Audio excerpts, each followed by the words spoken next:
Kapatid na Lotlot de Leon, Ian de Leon at Matet de Leon nagsalita na sa burol ng kanilang inang si Ate Guy. Ang kanilang mga mensahe para sa kanilang mga tagahanga at ilang mga kaibigan. Ganito ba kadami yung tao na in-expect mo? Actually, alam naman namin na marami talagang darating because maraming nagmamahal kay Mommy, but we weren't prepared talaga na wala kaming mga tubig and everything. And we were thinking about, yung mga seniors na fans ni Mommy na ang init, nakapila, no? Ginawa na lang po namin ang plan. No, na maano sila kasi maawa kami. Mahal lang talaga nila si Mommy, so pumila sila ng mahaba.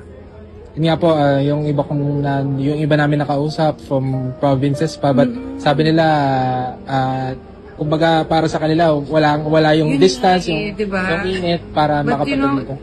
In-assure namin sila that Mommy knows that they're here, and Mommy knows, they should know na mahal nila si Mommy, at hindi, mahal na mahal sila ni Mommy, and hindi matatapos dito yung pagmamahal ni Mommy sa kanila. Hanggang sa langit, mahal na mahal sila ni Mommy. Sa inyo po mga anak niya, no, parang gaano ba, anong feeling po sa inyo na ganito yung grabe yung love for siyempre, happy kami. Appreciate everybody na nandito, hindi lang po sa mga fans, no? And also yung mga kaibigan na dumating, kaibigan ni Mommy. Malaking sa amin din yung pagpunta nila dito. Malaking bagay din sa amin. Ma'am, last na lang. Ma'am, may details na po ba for the... Actually, meron, pero hindi ko pinakinggan. Oo, kasi medyo, anong araw na, di ba? Pero sa aming mga anak kasi, we lost our mom. Our mom. So, hindi pa kami, so, hindi namin pa naiintindihan. But may plano na sila, and pinaplan siya na nila. Thank you, ma'am. That we're really grateful for everyone for honoring her at this time. Kagaya nga po ng sinabi ko kahapon, itong mga oras na to is the only time that sa amin ang Mommy namin. All her life, she's devoted to the public, to her work, and so yun lang po yung kahapon. Sabi namin magkakapatid, kahit ilang araw sa amin lang siya. So, but as I said again, we're very grateful to everyone. Sorry. We're grateful to everyone for loving her, for honoring her, and for the love. Actually, lahat po ng nagpapadala ng condolences and their greetings, we really appreciate that.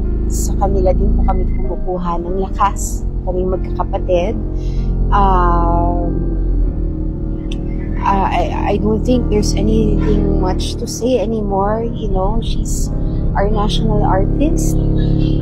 She's well-loved, well-respected, and we're just truly grateful to everyone who's also mourning with us this time. Mami namin, grabe magmahal yan eh. Alam natin yan.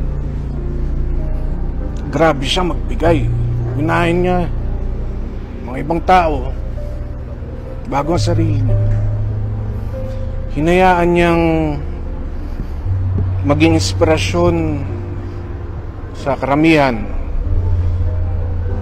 yung ginagawa niyang pagkakanta, paggagawa ng pelikula. Ginusto niya yung gawin dahil gusto niya iparating sa mga tao na ang tao rin ang nagbibigay ng lakas sa kanya, na ang tao rin ang nagbibigay ng pagmamahal sa kanya.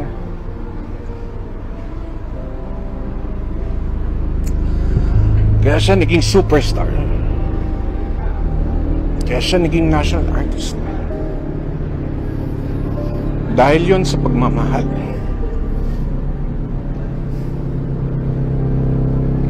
Dahil yun sa binigay na biyaya ng Panginoon paniniwala kay Hesus Kristo. Marami kaming pinagdaanan, ngunit naging matatag kami dahil nakita namin naging matatag siya.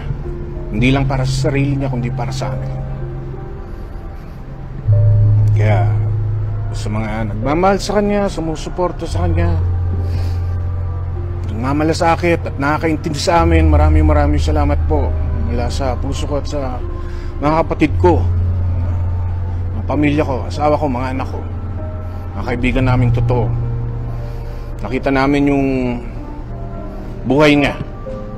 Nakita natin lahat kung paano siya namuhay sa harapan ng masa, ng media, ng entertainment industry. Nakita rin namin siya kung paano siya namuhay sa amin, sa pamilya niya, sa personal. Marami kami natutunan. Kaya kami napaka-swerte namin, napaka-bless namin dahil nagkaroon kami ng isang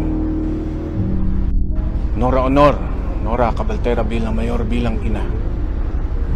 Thank you. Maraming salamat.